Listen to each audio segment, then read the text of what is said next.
사무엘상 14장 1절부터 7절까지 우선 읽고요. 24절부터 27절까지 같이 보겠습니다. 하루는 사울의 아들 요나단이 자기의 무기를 든 소년에게 이르되 우리가 건너편 블레셋 사람들의 부대로 건너가자 하고 그의 아버지에게는 아뢰지 아니하였더라. 사울이 기브와 변두리 미그론에 있는 석류나무 아래에 머물렀고 함께한 백성은 600명 가량이며 아이야는 에봇을 입고 거기에 섰으니 그는 이가봇의 형제 아이도의 아들이요 비느하스의 손자요 실루에서 여호와의 제사장 되었던 엘리의 정손이었더라. 백성은 요나단이 간 줄을 알지 못하니라. 요나단이 블레셋 사람에게로 건너가려 하는 어귀 사이 이쪽에는 험한 바위가 있고 저쪽에도 험한 바위가 있는데 하나의 이름은 보세스요 하나의 이름은 세네라. 한 바위가 북쪽에서 믹마스 앞에 일어섰고 하나는 남쪽에서 게바 앞에 일어섰더라. 요나단이 자기 무기를 든 소년에게 이르되 우리가 이 할례 받지 않은 자들에게로 건너가자. 여호와께서 우리를 위하여 일하실까 하노라. 여호와의 구원은 사람이 많고 적음에 달리지 아니하였느니라. 같이요. 무기를 든 자가 그에게 이르되 당신의 마음에 있는 대로 다 행하여 앞서가소서. 내가 당신과 마음을 같이하여 따르리이다. 아멘. 자, 쭉 넘어가서 24절부터 27절까지 이번에는 저와 같이 합독하도록 하겠습니다. 24절에서 27절입니다. 시작. 이날에 이스라엘 백성들이 피곤하였으니 이는 사울이 백성에게 맹세시켜 경계하여 이르기를 저녁 곧 내가 내 원수에게 보복하는 때까지 아무 음식물이든지 먹는 사람은 저주를 받을지어다 하였음이라. 그러므로 모든 백성이 음식물을 맛보지 못하고 그들이 다 수풀에 들어간 즉 땅에 꿀이 있더라. 백성이 수풀로 들어갈 때에 꿀이 흐르는 것을 보고도 그들이 맹세를 두려워하여 손을 그 입에 대는 자가 없었으나 요나단은 그의 아버지가 백성에게 맹세하여 명령할 때에 듣지 못하였으므로 손에 가진 지팡이 끝을 내밀어 벌집에 꿀을 찢고 그의 손을 들려 입에 대매 눈이 밝아졌더라. 아멘, 아멘. 자, 오늘 성경 본문으로 옆에 분들과 한 번 더 인사하고 말씀 받읍시다. 오늘 말씀이 당신의 눈을 밝혀주시기를 원합니다. 시작. 오늘 말씀이 당신의 눈을 밝혀주시기를 원합니다. 아멘. 자, 여러분 저를 한번 보실까요? 여러분 우리가 우리 교육자들과 우리 신방 간사님들이 또 전도 간사님과 같이 금요일 날 새벽기도 마치면 바나바실에서 사역자 회의를 합니다. 사역자 회의를 끝나고 나면 한 7시쯤 되어지는데 그때 우리 사역자들이 같이 단합도 할 겸 그냥 식사 좀 하러 가자 이렇게 이야기를 자주 해요. 특별히 우리 소병준 목사님 우리에게 부임하셔가지고 우리가 금요일마다 자주 가는 우리 주전의 사랑방 같은 그런 주어탕도 팔고 한우국밥도 팔고 그런 집이 있거든요.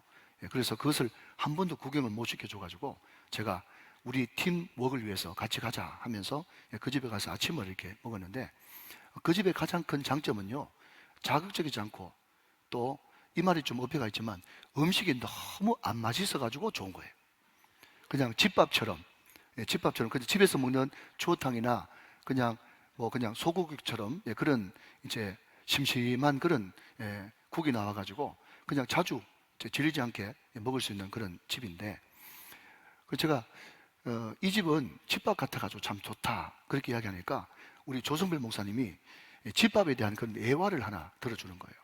여러분 지금 우리 합동 측에 가장 큰 설교자로 각광받고 있는 목사님 중에 한 분이 워싱턴 제일연합 장로교회의 유응열 교수라고 하는 분이 계시거든요. 그분의 고향도 울산입니다. 근데 이분이 이제 요즘에 우리 합동 측에서 제일 설교 잘하는 분으로 각광을 받고 있는데 그 유응열 목사님 부부가 어느 지역으로 이제 휴가를 이렇게 가게 되는데 근데 교회 가서 이제 예배를 드리는데 그 휴가 가서 예배 드린 그 교회 목사님의 설교가 너무 평범하고 그렇지만 너무 구수하면서도 마치 사모님한테는 야, 이 목사님 설교가 집밥 같다라고 하는 그런 생각이 들었답니다. 그래서 예배를 다 드리고 나서 같이 식사를 하면서 여보 오늘 목사님 설교 참 좋았지. 목사님 설교 들으면서 내가 느낀 것은 꼭 집밥 같아. 그렇게 이야기를 하더라는 거예요. 그러니까 여러분 그 남편 되는 분은요 항상 아내의 칭찬이 목마르거든요. 그러니까 이 대설교가 유응열 교수도 칭찬에 못 말랐는지, 아, 나도 그렇게 느낌을 받았어. 그 목사님 설교 참 집밥 같대. 근데 여보, 내 설교는 어때? 그렇게 물어봤대요. 그랬더니 사모님 하는 말이, 당신 설교는 참 좋지. 당신 설교는 고급 레스토랑의 셰프 음식과도 같아. 그렇게 이야기를 했다는 거예요. 근데 굉장히 칭찬하면서 사람 까는 거죠. 그죠? 지금 주제는 집밥이에요, 집밥. 예, 예, 그런 이야기를 했답니다. 그 이야기를 하고 나서 그 뒤에 말이 중요한데, 조세필 목사님이 하시는 말씀이, 목사님, 아주 특별한 금요 성령 집회에 많은 강사들이 와가지고 정말 고급 레스토랑에 셰프가 만든 음식 같은 그런 말씀을 전해도 목사님의 집밥이 최고입니다.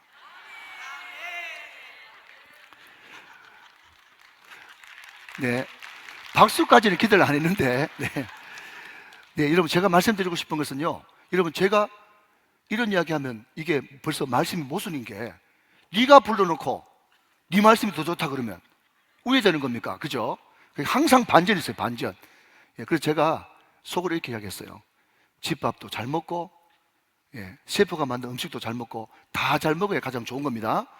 여러분 제가 왜 이 말씀을 드린가 하면, 여러분 짜잔, 예, 27일 날 우리 난 예수로 충만하네, 뭐 그부터 시작해가지고 원하고 바라고 기도하나이다, 그거, 예, 찬양 시절을 불렀던 우리 지선 전사님, 예, 이제 연말 우리 마지막 금요 성령 집회 특별 스페셜로, 예, 오래전부터 섭외를 해가지고, 예, 불러놨거든요. 예, 아주 특별한 금요 성령 집회입니다. 그래서 12월 27일 날 꼭 많이 이렇게 오셔서, 또 VIP도 또 모시고 오셔가지고 기가 막힌 간증과 함께 또 찬양으로 은혜도 받으시고, 또 오늘은 또 집밥도 드시고, 또 다음에는 또 특시도 드시고, 그래서 이것도 잘 먹고 이것도 저것도 잘 드시는 그런 복된 은혜가 여러분 가운데 충만하시기를 주님의 이름으로 축원합니다. 제가 2022년도에 오늘 성경 본문을 가지고 믿음은 이런 것입니다, 이런 제목으로 오늘 본문 앞부분을 가지고 말씀을 전했더라고요. 그래서 오늘 그 말씀이 너무 중요한 제 생애 설교와 같기 때문에 앞부분을 잠깐 점검하고, 오늘은 사무엘상 14장 통째로 우리가 같이 요나단과 사울을 비교하면서 같이 은혜를 나눠보고 싶습니다. 자, 여러분 한번 따라하시면 좋겠습니다. 사무엘상은 비교입니다. 시작. 사무엘상은 비교입니다. 이것을 꼭 잊지 마십시오. 사무엘상 읽을 때마다 항상 사무엘상은 뭐라고요? 비교예요, 비교. 뭐의 비교인가 하면, 사무엘상의 앞부분은 엘리 제사장과 사무엘의 비교, 또 사무엘상 뒷부분은 사울과 다윗의 비교, 그리고 오늘 본문에는요, 아들 요나단과 아버지 사울의 비교. 그래서 사무엘상은 비교. 자, 여러분, 우리가, 제가 언제 했는지 모르겠지만 설교를 하도 많이 해가지고 우리가 예수님의 비유에 대해서 설교를 한 적이 있습니다. 기억나시죠? 예수님의 비유. 근데 비유가 헬라어로 파라볼레라는 뜻을 가지고 있다고 그랬어요. 파라볼레라는 단어를 쓴다고 했어요. 파라볼레의 뜻이 뭐냐 하면 옆에 두다, 이런 뜻이에요. 옆에 두다. 자, 여러분, 오늘 이 그릇 여러분한테 들어 보이면서 이 그릇이 큽니까? 작습니까? 그랬더니 여러분 판단할 수 있습니까? 그냥 크다면 크고 작다면 작은 거죠. 자기 생각에 그냥 크면 크다, 작으면 작다, 정답 없어요.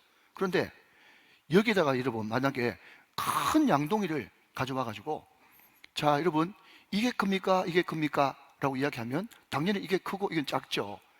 그처럼 여러분 비유, 파라볼레가 뭔가 하면요, 그냥 잘생긴 사람을 옆에 딱 둬가지고 못생긴 사람하고 비교하고, 큰 그릇을 옆에 둬가지고 작은 그릇하고 비교하고, 그래서 그게 비유법, 파라볼레의 뜻이라는 거예요. 마찬가지로 사무엘상도 뭐라고요? 비교인데, 여러분 망한 제사장 엘리, 성공한 제사장 사무엘, 망한 왕 사울, 다시 말하면 인간이 세운 왕 사울, 하나님이 예배하신 다윗, 그리고 돌감람나무 같은 사울, 돌감람나무에서 참 감람나무 같은 요나단, 이렇게 계속 비교를 하고 있단 말이죠. 한번 살펴보도록 그렇게 하겠습니다. 자, 여러분 2절 말씀 한번 보겠습니다. 2절 말씀. 사울이 기브와 변두리 미구론에 있는 석류나무 아래에 머물렀고 함께한 백성은 600명 가량이다. 그렇습니다. 지금 여러분 우리가 지난주에 살펴봤던 것과 같이 블레셋과 지금 이스라엘의 전쟁이 벌어졌어요. 여러분 전쟁이 벌어졌으면 싸워야 될 것 아니에요. 그런데 싸우지 않고 지금 사울은 석류나무 아래에서 머물러 있습니다. 자, 사울은 뭐하고 머물러 있어요? 자, 반면에 오늘 누구와 누구에 비교한다고요? 사울과 요나단의 비교인데, 요나단 그 아들은 어떻게 하고 있는지 한번 봅시다. 1절 말씀 한번 보시면, 하루는 사울의 아들 요나단이 자기의 무기를 든 소녀에게 이르되 우리가 건너편 블레셋 사람들의 부대로 시작 건너가자 하고 그의 아버지에게는 아뢰지 아니하였더라. 자, 여러분 사울은 머물렀고 요나단은 건너가자.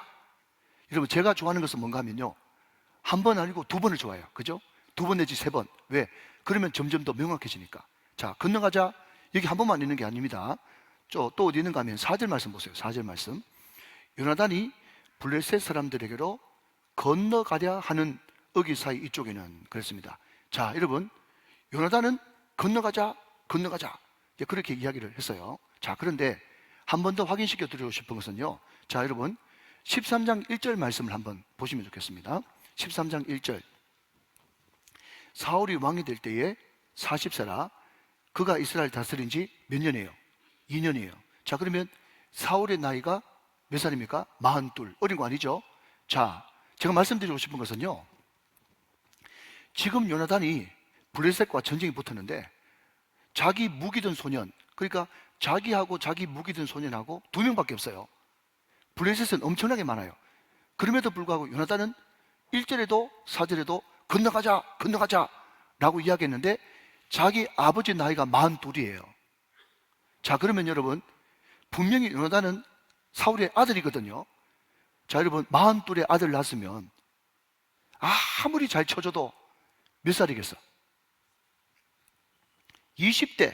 아무리 잘 쳐도 20살 때 장가, 우리 아버지 20살 때 장가 갔는데 20살 때 장가 가도 지금 20이에요. 20. 그죠? 그리고 사울이 20대 중반에 했으면 10대 후반이에요. 그러니까 아직 머리에 피도 안 마른 10대 후반이나 20대 초반에 철부지 소년인데 그럼에도 불구하고 건너가자 이렇게 이야기를 했단 말이죠. 그러면 여러분 두 가지입니다.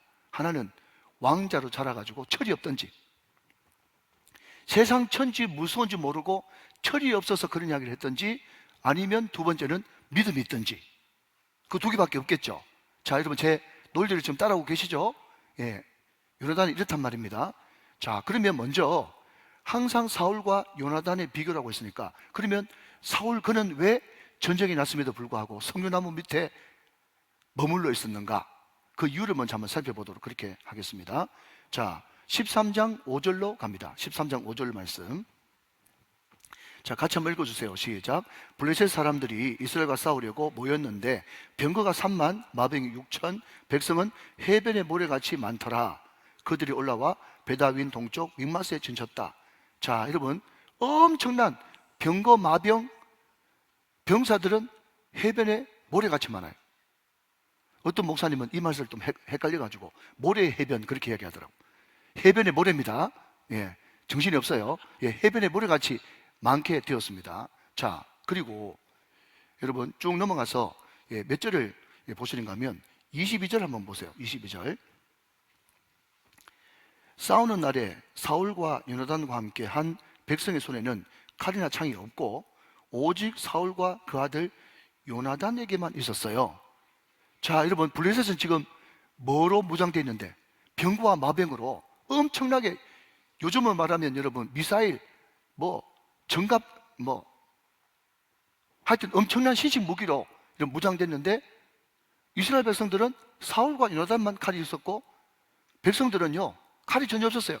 지난주에 말씀드렸듯이 블레셋이 원천 차단시켜가지고 그냥 농기구 만들려면 블레셋으로 와라, 또 무뎌져가지고 그것을 버리려면 블레셋으로 와라 그래가지고 아예 무기 만드는 것을 원천 차단시켜가지고 철기 문화로 된 무기는 요나단하고 사울에게만 있었고 전혀 무기가 없었고, 무기라고는 도끼, 꽃갱이 그런 것밖에 없었다는 거예요. 자, 여러분 그러니까 왜 지금 사울이 꼼짝달싹 못하고 석류나무 아래에 있었던 사연을 여러분 기억하시겠죠? 자, 마지막으로 한 번 더 봅니다. 2절 말씀, 14장 2절 말씀 보니까 이렇게 이야기합니다. 사울이 기브와 변들이 미군에 있는 석류나무 아래에 머물렀고, 그 다음 함께한 백성은 몇 명이에요? 600명이에요. 600명. 그러니까 여러분, 무기도 딸려, 숫자도 딸려, 의욕도 없어, 아무것도 못하고 있는 거예요. 자, 그런데 여러분, 거기에 사울과 함께 있었던 기성세대가 한 명 또 있었습니다. 자, 여러분 3절 말씀을 한번 확인하고 갑니다. 3절 말씀, 아이야, 거기에 동그라미 한번 쳐보시고요. 아이야는 에봇을 입고, 자, 에봇을 입은 거 보니까 대제사장이에요. 거기 있었으니 그는 이가봇의 형제 아이도비 아들이요 비나스의 손자요 실로에서 여호와의 제사장이 되었던 엘리의 증손이었더라 그랬습니다.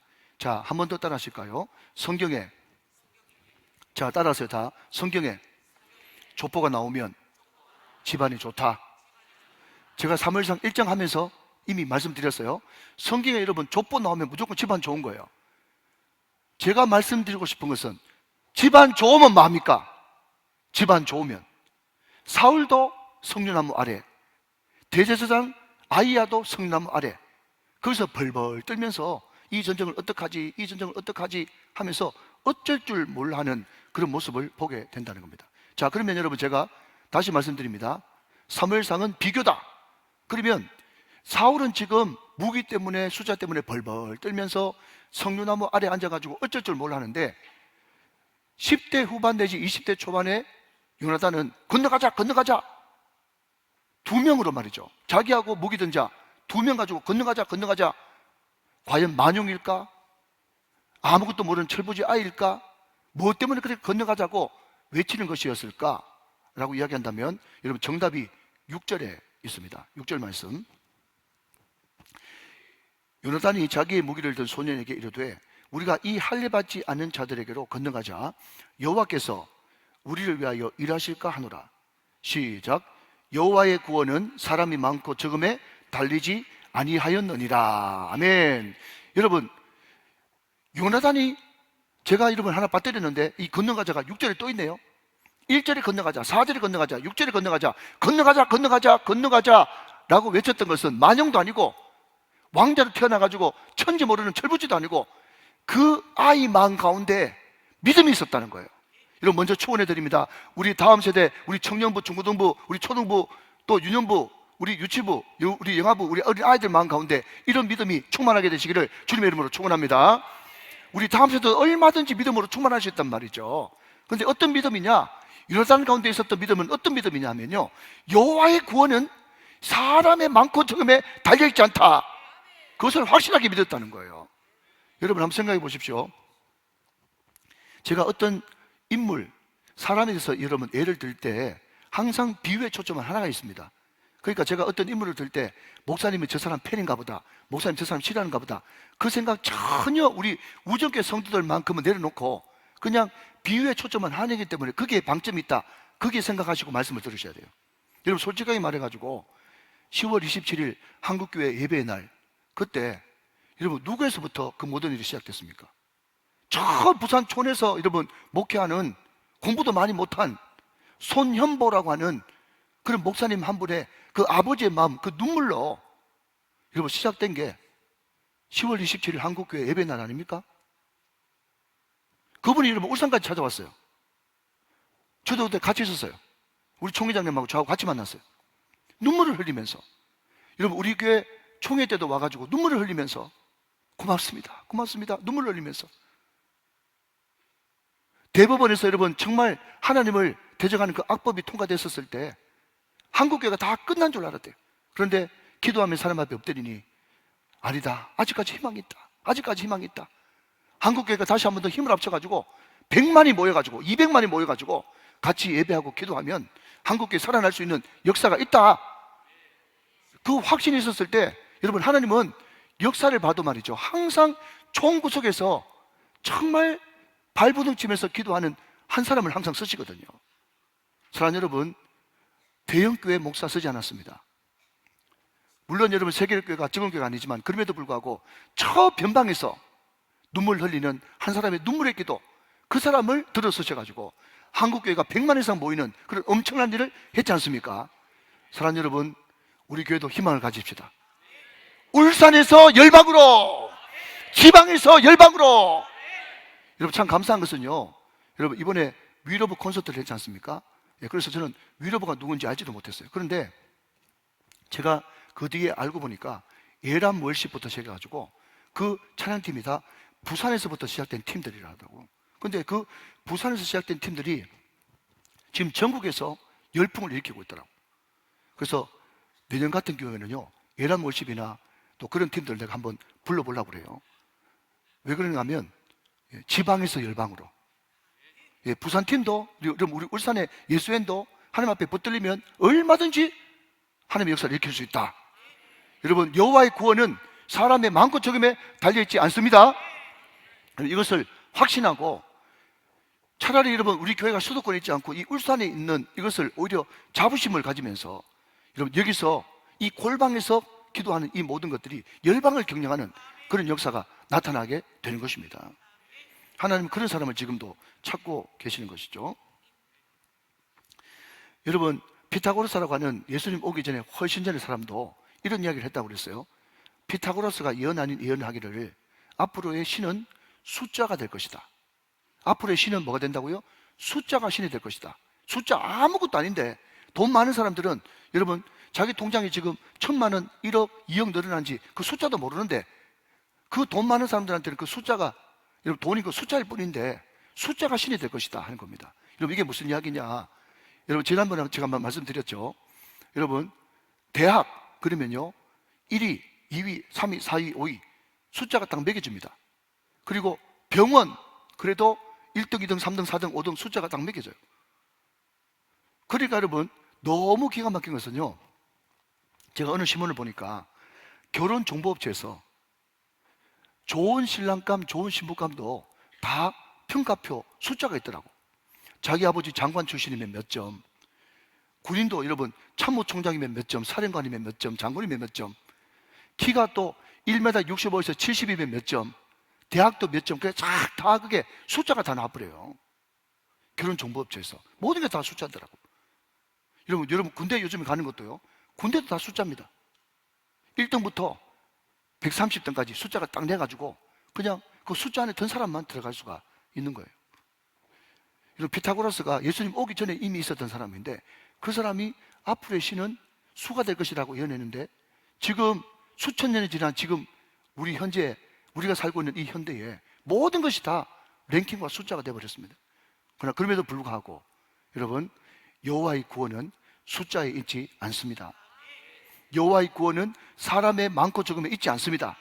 얼마나 그 사람이 아버지의 마음을 품고 몸부림치면서 주님 앞에 정말 주님의 마음을 간직하면서, 여러분 우리가 사무엘상 1장에 뭐였습니까? 심정이 통하는 기도했지 않습니까?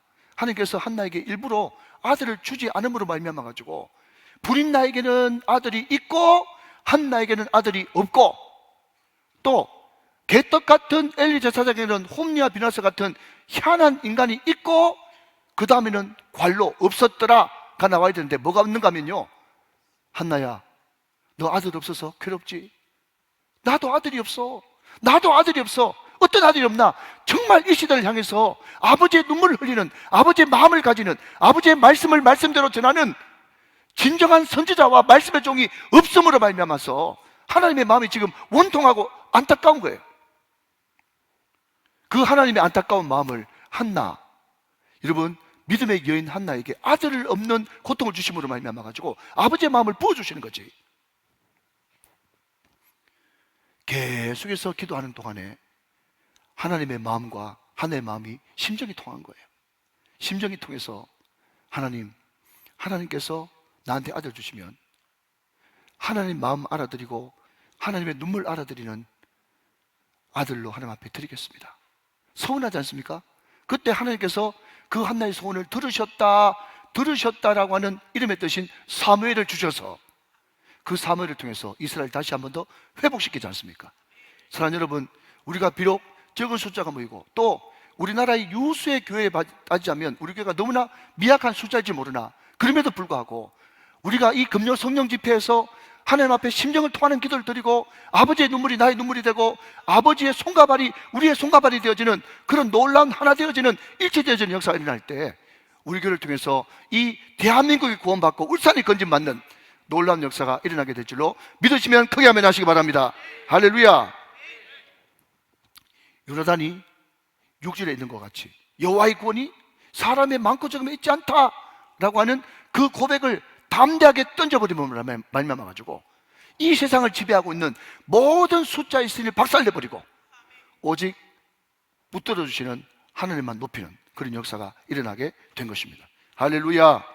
자, 여러분 한 걸음 더 나가서 믿음의 일에 어떤 사람이든 믿음의 말을 할 때 동참하는 그것이 바로 믿음이다. 그렇게 말씀을 드렸어요. 자, 여러분 7절 말씀 같이 한번 보십시다. 7절. 무기를 든 자가 그에게 이르되 당신의 마음에 있는 대로 다 행하여 앞서가소서 내가 당신과 마음을 같이하여 따르리이다. 그렇게 이야기를 했습니다. 자, 여러분 여기에 이 사무엘상 14장의 바깥으로 드러나는 주인공은 사울이에요. 그리고 누굽니까? 3절에 나오는 아이야예요. 그리고 요나단이에요. 이 사람들이 주인공이죠. 그런데 놀라운 것은요, 사울보다 더 많이 등장하는 사람이 무기를 든 소년입니다. 무려 사무엘상 14장에 9번 이상 등장합니다. 이름은 없어요.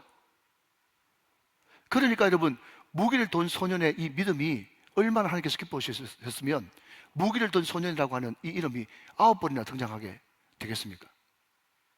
이해가 되시죠? 그런데 이 무기 든 소년은요, 요나단이 인간적으로 보면 참으로 무모하고 철부지 같은 그런 결정을 합니다. 여호와의 구원은 사람의 많고 적음에 달려있지 않다. 우리가 가자, 건너가자, 건너가자, 건너가자 라고 했었을 때 무기 든 소년이 말이죠, 우리 가면 다 죽습니다. 우리는 거기 가면 견죽음입니다. 그렇게 이야기하면서 온몸으로 완강하게 거부할 수 있죠. 요나단의 성품 같았으면 그렇게 거부했으면 들어줄 수밖에 없었을 거예요. 근데 여러분 솔직히 말하면 요나단은 건너가야 되죠. 왜 그렇습니까? 자기 왕자잖아요. 전쟁 났을 때 자기 아버지가 그렇게 성류나무 밑에서 벌벌 떨고 있으면 왕자라도 가야 되지 않습니까? 노블리스 오블리자는 것이 있잖아요. 그러니까 요나단은 얼마든지 가야 됨에도 불구하고 무기 든 소년은 어쩌면 의무적으로 갈 필요가 없는 사람이었어요. 그러나 그럼에도 불구하고 이 사람은 뭐라고 고백합니까? 당신이 어떤 말을 하든지 내가 따르겠습니다 라고 하는 믿음의 결단이셨단 말이죠.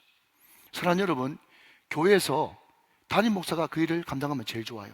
또 장로님이 그 일을 하시면 제일 좋습니다. 그러나 그럼에도 불구하고 여러분 영적인 세계, 신앙의 세계에서는요, 직분이 중요한 것이 아니라 믿음 있는 사람이 영적 가장의 줄로 믿으시기 바랍니다. 그래서 우리 가정에 내 아들, 어린 내 딸이 믿음의 말을 한다고 할지라도 그 말에 여러분 이 말씀이 하나님의 말씀이구나 생각하면서 순종하게 될 때에 그 가정에 믿음의 역사가 나타나는 거죠.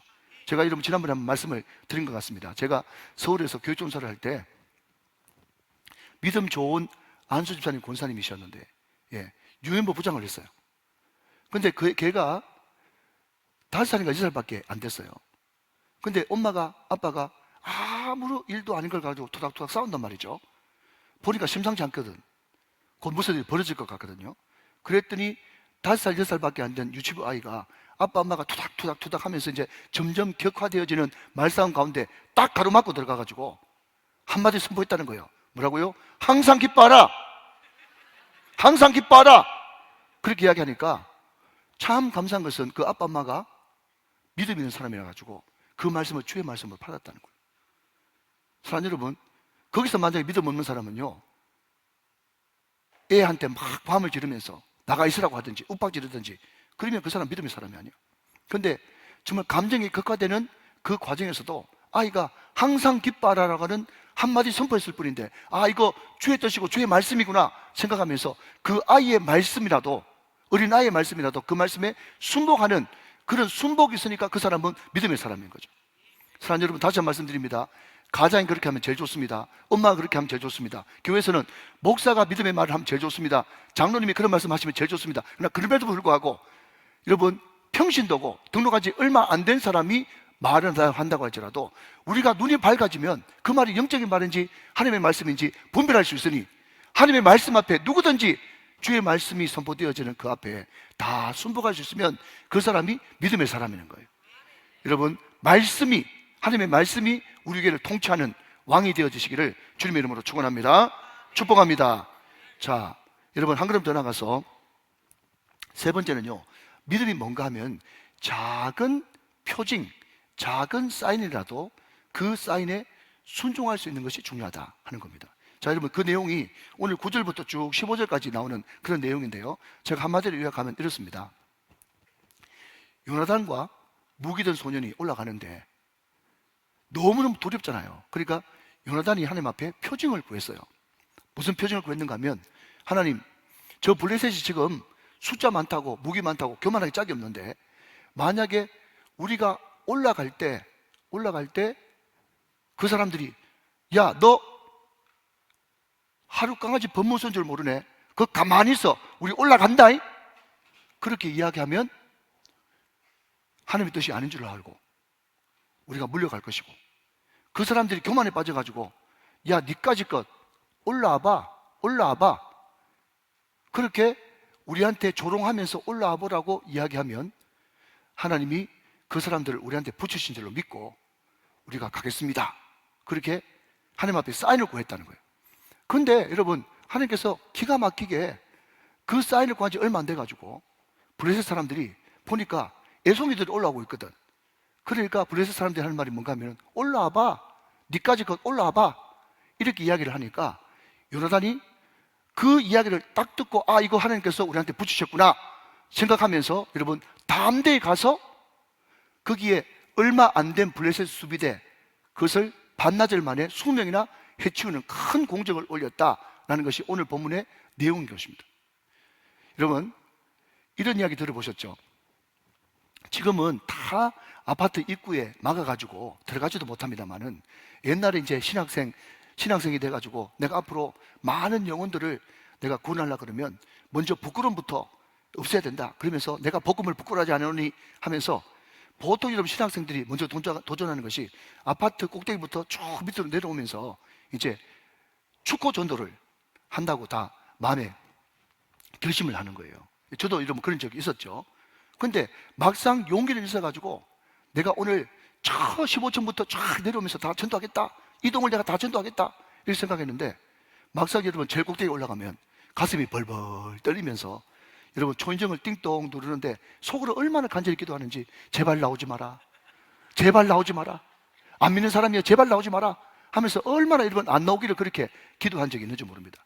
무슨 이야기가 하면 여러분 결심은 좋은데, 하나님 앞에 사인 구하는 건 좋은데 사인 구하는 것까지는 잘하는데 문제는 뭔가 하면 사인 구하고 나서 정말 그 사인이 와버리면 막상 순종할 수가 없단 말이에요.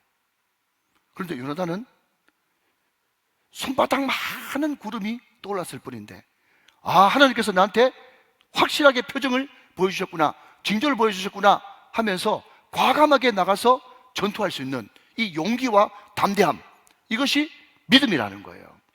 자, 여러분 너무 중요하기 때문에 다시 정리합니다.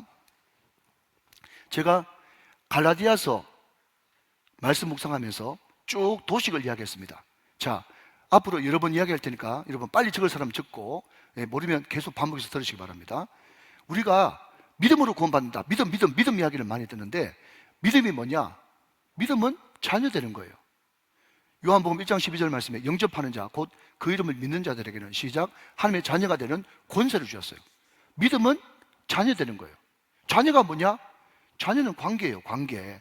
항상 여러분 믿음은 관계입니다. 신앙생활의 모든 것은 다 관계예요. 관계. 자, 관계가 좋아졌다는 것을 로마서와 갈라디아서에서는 뭐라고 부르냐 하면 의라고 불렀어요. 의. 이 의가 헬라어의 원뜻으로 좋은 관계, 이런 뜻이에요. 좋은 관계. 의가 제가 하나도 없다 이런 뜻이 아니라 관계가 잘 맺어진 이게 의예요. 의는 관계입니다. 관계. 그러면 좋은 관계는 뭐냐? 사랑하는 거예요. 사랑하면 어떻게 됩니까? 하나 되는 거예요. 하나 되면 어떻게 됩니까? 하나님께서 동행하시는 거예요. 할렐루야. 하나님과 동행하면 어떤 일이 벌어집니까? 하나님과 함께하니 두려움이 없고 담대하게 되어지는 거예요. 여러분 이게 바로 요나단의 믿음이었단 말이죠. 결국 믿음은 담대함을 가져오게 되는 거예요. 자, 다시 한번 이야기합니다. 믿음은 자녀되는 거예요. 자녀는 관계예요. 관계는 의예요. 의예는 사랑하는 거예요. 사랑은 하나 되는 거예요. 하나 되는 것은 하나님과 동행한다는 것을 의미해요. 내가 세상 끝날까지 너희와 항상 함께 있으리라. 할렐루야. 하나님이 함께 계시면 여러분 아무리 연약한 인간이라도 담대함이 일어나가지고 여호와의 구원은 사람의 많고 적음에 달려있지 않다고 담대하게 선포하면서 여러분 자기하고 무기 든 사람하고 2명밖에 없는데도 담대히 건너가가지고 전쟁할 수 있는 용기와 담대함. 그러니까 여러분 다시 한번 말씀드립니다. 여러분 이 말씀을 통해서 하나님은 요나단 믿음 좋지? 요나단 얼마나 대단해? 하면서 또 한 명의 영웅을 만들려고 하는 것이 아니라 요나단이 돌 감람나무에 참 감람나무 난다고 그 마음에 믿음이 있으니까 이렇게 담대하게 승리할 수 있는 용기가 하나님께로부터 왔느니라. 그 말씀을 증거하려고 하는 것입니다. 그러면서 그렇지 못한 쫄보 사울을 비교하려고 하는 거겠죠. 자, 여러분 오늘 보면 15절 말씀 한번 보십시다. 15절 말씀. 자, 15절 말씀 한번 같이 읽어보세요. 시작. 들에 있는 진영과 모든 백성들이 공포에 떨었고 부대와 노략군도 떨었으며 땅도 진동하였으니 이는 큰 떨림이었더라. 그랬어요. 자, 여러분 제 성경에는 큰 떨림 거기에 아라비아 숫자로 되어 있고, 자, 여러분 큰 떨림 그것이 밑으로 쭉 풋노트에 내려가니까 뭐라고 되어 있어요? 하나님이 떨리게 하심이었더라. 여러분 항상 성경은 수동태입니다. 하나님이 떨리게 하심이었더라. 그래서 여러분 우리는 꽃이 폈다 그렇게 얘기하지 말고 어떤 신이 이야기했던 것처럼 꽃이 온다 이렇게 표현할 수는 없을까요? 여러분 성경에 들어가고 영어가 고급스러워지면서 수동태가 생겼다고 말씀을 드렸습니다. 성경은 다 수동태입니다. 여러분 알아듣습니까? 하나님이 하셨습니다. 하나님이 하시고 계시고요 앞으로도 하나님께서 하실 것입니다. 여러분 요나단과 그 무기 든 사람이 담대하게 용기 있어가지고 무찔렀다. 여기 또 다른 영웅이 있다. 영웅 지금 여러분 위인전 이야기하는 것이 아니고 성경은 요나단에게 그런 믿음 주신 분도 하나님이시고 이기게 하신 분도 하나님이시고 그 고백하게 하신 분도 하나님이시고 결국 하나님께서 그 블레셋 백성들 마음 가운데 큰 떨림, 큰 두려움을 하나님께서 먼저 가져서 주심으로 말미암아 가지고 여러분 두 사람이 수십 명을 감당하는 그런 큰 전쟁에서 승리가 있게 되었다는 것입니다. 하나님이 하십니다. 여러분 큰 떨림, 하나님께서 떨리게 하셨다. 하나님이 하셨다는 것을 다시 한 번 더 강조하고 있단 말이죠. 자, 그런데 여러분 그러면서 요나단의 이 승리를 통해서 요나단을 부각시키려고 하는 것이 아니라, 자 다시 넘어가서 자 여러분 6절 말씀 한번 보실까요? 6절. 요나단이 왜 건너갔는가? 왜 그 블레셋 사람들을 보면서 요나단이 분노했는가 하면요 바로 이 때문에 그렇습니다. 요나단이 자기의 무기를 든 소년에게 이르되 우리가 그 다음 이 할례 받지 않는 자들에게로 건너가자. 자 여기에 밑줄 한번 그어보십시오. 이 할례 받지 않는 자들에게로 건너가자. 자 그런데 할례 받지 않는 자들에게 건너가자 이 말씀을 읽으면 혹시 여러분 가운데 이거 다윗과 골리앗? 이렇게 생각되시면 여러분 신학교 가셔야 돼요. 예. 요나단의 이 고백이 다윗의 그 고백과 굉장히 많이 닮아있다 하는 것을 보게 될 것입니다. 자 여러분 사무엘상 17장 36절 보고 가십니다. 17장 36절. 자 같이 한번 읽어봐요. 시작. 주의 종이 사자와 곰도 쳤은즉 살아계신 하나님의 군대를 모욕한 이 할례 받지 않는 블레셋 사람이니까 그가 그 짐승의 하나와 같이 되리이다. 여러분 제가 이때 할례 받지 않는 것에 대한 그런 말씀을 드려야 될 것 같아요. 아무튼 여러분 요나단의 그 고백과 다윗의 그 의부는 닮아 있어요. 하나님은 말하고 싶은 것은 이런 것에 분노할 줄 아는 사람을 하나님께서 쓰기를 원하신다. 요나단을 통해서 하나님께서는 진정한 하나님이 세우신 하나님이 구한 왕 다윗에게로 계속 화살이 돌아가고 있는 것을 보게 된다는 것입니다. 사랑하는 여러분, 우리가 하나님의 거룩한 의분을 가지고 있으면 얼마든지 건너갈 수 있고 건너갈 때에 우리 안에 있는 고백과 선포는 하나님의 구원은 사람의 많고 적음에 달려있지 않고 어떤 사람이라도 아이고 네가 뭐 안다고 그래 내가 목사인데 이런 이야기 하지 않고 어떤 사람이라도 믿음의 말을 하면 거기에 내가 따르겠습니다. 여러분, 작은 소자의 하는 말 가운데서도 여러분, 우리 아이가 지나가면서 하는 말이라도 하나님의 음성을 생활 가운데 캐치할 수 있는, 이것이 바로 믿음이고, 여러분, 조그마한 그런 표정이 있다고 할지라도 하나님께서 사인 주실 때 기꺼이 순종할 수 있는 믿음, 여러분, 이 믿음이 우리로 하여금 담대함을 가져오는 것입니다. 여러분, 어떤 사람은요 성경 백독을 했다고 합니다. 성경 백독 할 만하면 해야 되겠죠. 그런데 성경 백독 해가지고 성경 백독했다라고 하는 자기의, 그리고 성경 백독했다라고 하는 그 지식만 머릿속에 가득 차 있으면 그것은 성경 잘못 보신 것입니다. 한 번을 보더라도 성경을 보는 목적은 변화죠. 변화. 왜 예배 드립니까? 예배 드리고 나면 변해야 돼요. 변해야 돼요. 변해야 됩니다. 어떻게 해야 변할 수 있습니까? 순종해야 변하죠. 순종이 중요한 거예요. 여러분, 한 구절 성경 말씀을 묵상해도 그 말씀이 나를 변화시키고 변화되는 사람이 있어요. 그런데 성경 백독을 해도 난 성경 백독했다. 어떤 사람은 40일 금식기도 3번 했다. 이런 것만 자랑하지 전혀 자기 의는 안 없어지고 성경 백독만 남아있고 금식기도 3번이나 그것만 남아있고 변화는 전혀 없어요. 여러분, 우리가 예배 드리는 이유, 우리가 성경 읽는 이유, 우리가 금식기도 하는 이유, 그 모든 것의 이유는요 다 주의 뜻대로 살기 위해서, 주의 뜻대로 변화되기 위해서 우리는 말씀을 대하는 것입니다. 여러분, 333 경건운동 너무 소중하지만 333 경건운동이 우상화되지 말고 그것을 통해서 변화된 나의 삶이 저와 여러분의 목표가 되시기를 주님의 이름으로 축원합니다.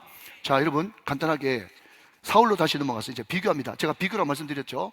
자, 여러분, 우리는 13장에서 사울이 그새를 못 참고 부득이하여 사무엘 영감님이 오시기 전에 번제를 드려버린 바람에 네가 왜 이렇게 망령된 미친 짓을 했느냐 이렇게 이야기했더니 끝까지 자기 잘못은 하나도 없고 전쟁은 났지, 사람은 떠나지, 당신은 안 오지, 이래 해가지고 부득이하여 이런 일을 행하고 말았습니다 하면서 끝까지 변명을 노려놓는 사울에게 사무엘은 왕의 날이 길지 못하고 왕의 나라가 길지 못하고 곧 다른 사람한테로 하나님께서 직접 구한 다른 사람에게로 넘어갈 것입니다 라고 이야기하면서 하나님의 영이 떠나버렸어요.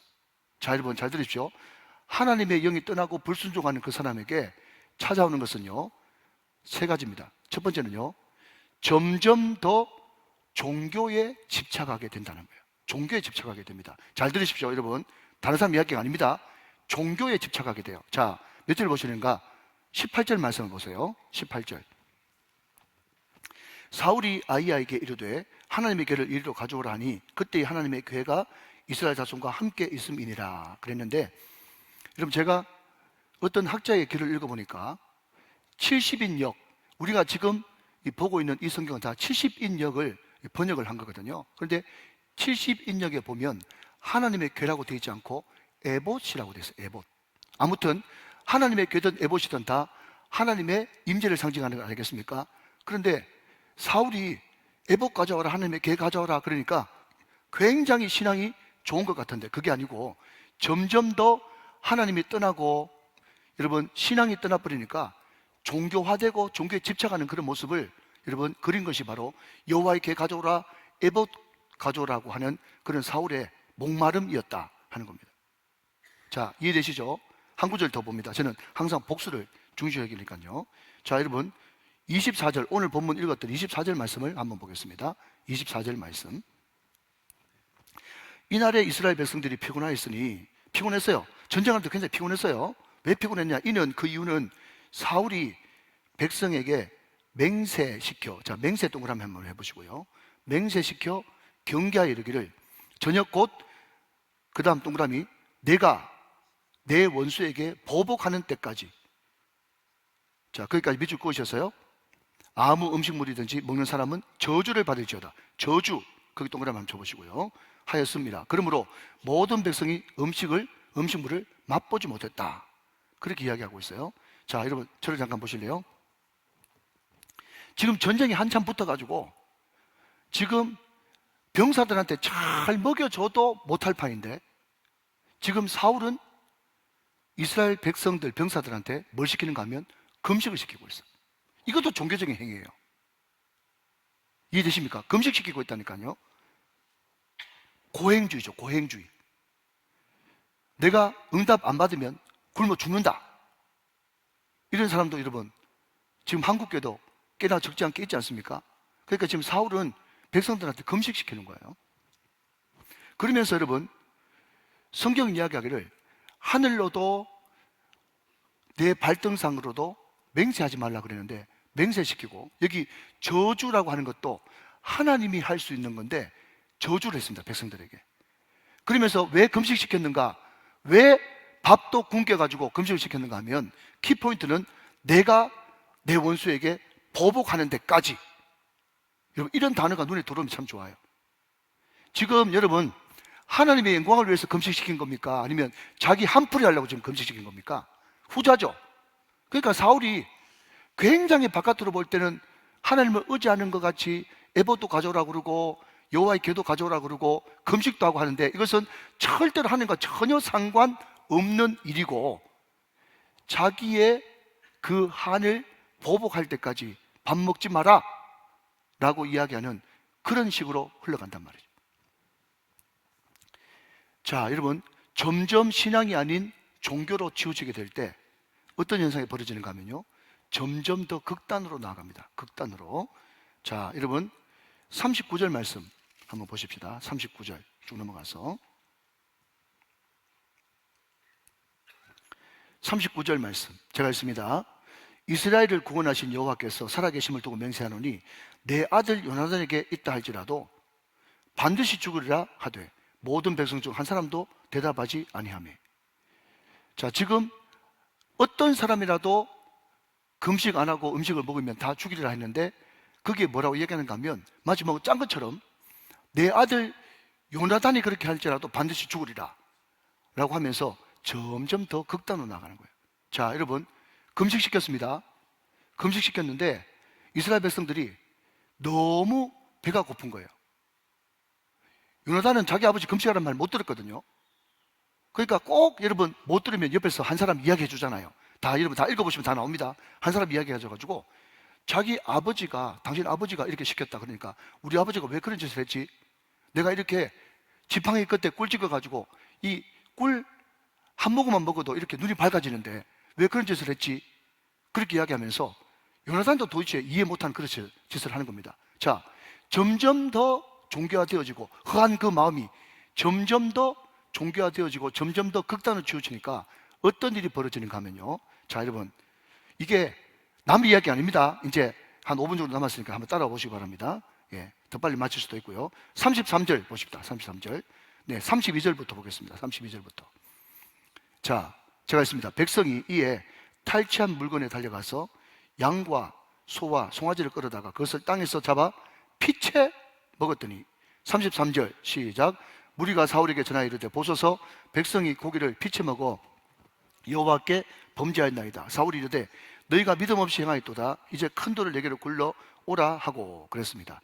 자, 백성들이 너무 전쟁하는 것만 해도 힘든데 지금 보초 써가지고 목숨이 건강에 달린 것만 해도 얼마나 영적으로, 여러분 정서적으로 육체적으로 힘이 빠지겠어요.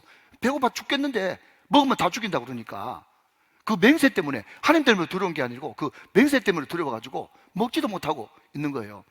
나중 내가 눈이 뒤집어졌죠. 그러니까 전쟁에서 빼앗았던 소, 양 그런 고기를 그냥 막 잡아가지고 얼마나 배가 고팠으면 피채로 먹는, 점점 여러분 상황이 악화되어지는 거예요. 창세기 9장에 뭐라고요? 피채 먹지 말라라고 이야기하신 그 계명까지 어겨가면서 피채 먹는 거예요. 사람이 눈이 뒤집어지니까.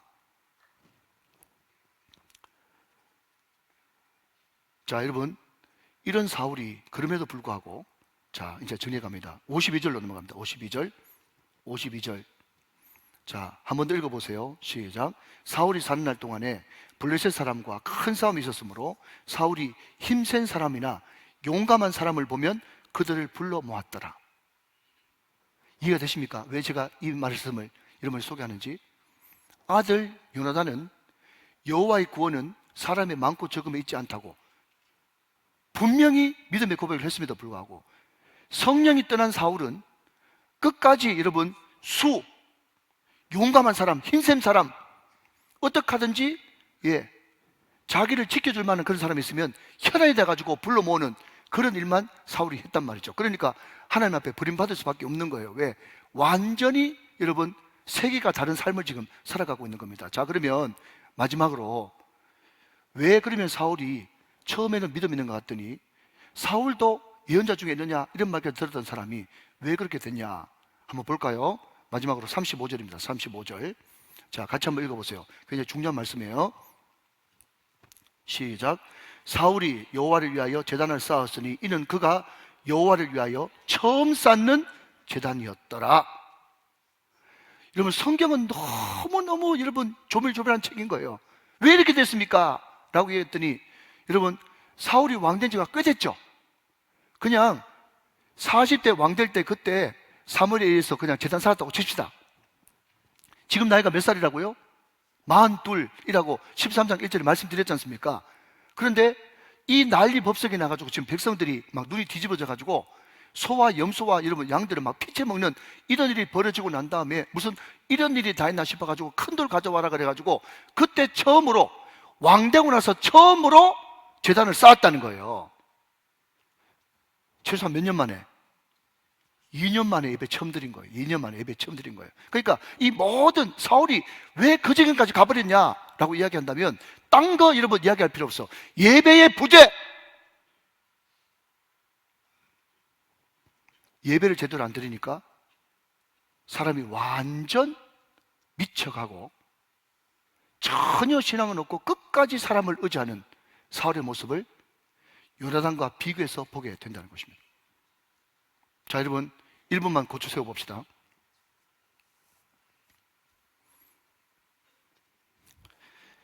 여러분, 예수님 시대 때 실로암 망대가 무너졌을 때 예수님 이런 이야기 했습니다. 그 사람들이 실로암 망대에 여러분 깔려 죽은 그 사람들이 죄가 많아서, 너보다 죄가 많아서 그 사람들이 죽은 줄 아느냐? 너도 회개하지 않으면 이처럼 된다 라고 이야기하면서 너희들 주변에 일어나는 지금 수많은 사건들을 단순히 그 사람 사건으로 끝나지 말고 항상 우리는 공동체로 묶여져 있으니 그 사람의 죄를 보면서 네 자신을 살펴보는 것이 그게 바로 환경과 여건을 통해서 하나님의 음성을 듣는 것이다 라고 이야기를 합니다. 여러분, 저는 대통령이 탄핵돼야 되느냐 탄핵되지 않느냐 그런 이야기를 하고 싶지 않아요. 저는 대통령이 대국민 담화를 내는 걸 보면서 혹시 한국교회 목사님들이 바로 내가 저런 행동을 하고 있지 않는가 그 생각을 하게 되는 것입니다. 그런 것을 보면서 여러분 절대로 오해하지 마십시오. 그런 걸 보면서 나를 보는 거예요. 저게 과연 성도들하고 지금 성도를 생각하고 내 생각하고 맞는가 지금? 국민의 뜻하고 맞는가 지금? 여러분, 대통령 탄핵 여러분 다 잊어버리고 여러분들이 여러분 주변에서 일어나는 모든 사건들을 보면서 눈을 밝히 떠서 하나님의 메시지를 들으십시오. 저게 내 모습이 아닌가? 저게 내 모습은 아닌가? 저게 우리 공동체 모습은 아닌가? 저게 우리가 회개해야 될 모습이 아닌가? 그걸 생각하면서 우리가 끊임없이 하나님의 말씀을 통해서 환경을 통해서 모든 내 주변에 일어나는 사건을 통해서 주의 음성을 들을 수 있어야지. 마치 제가 여러분 설교 서두에 여러분 목사님이 하는 그냥 흘러가면서 농담을 했던 이것을 설교에 인용하는 것처럼 모든 것을 내 신앙에 접목시켜가지고 모든 환경 속에서 주의 음성을 들을 수 있어야 우리가 사는 거지. 안 그러면 여러분 우리는 전혀 하나님과 상관없는 그런 삶을 살게 되는 것입니다.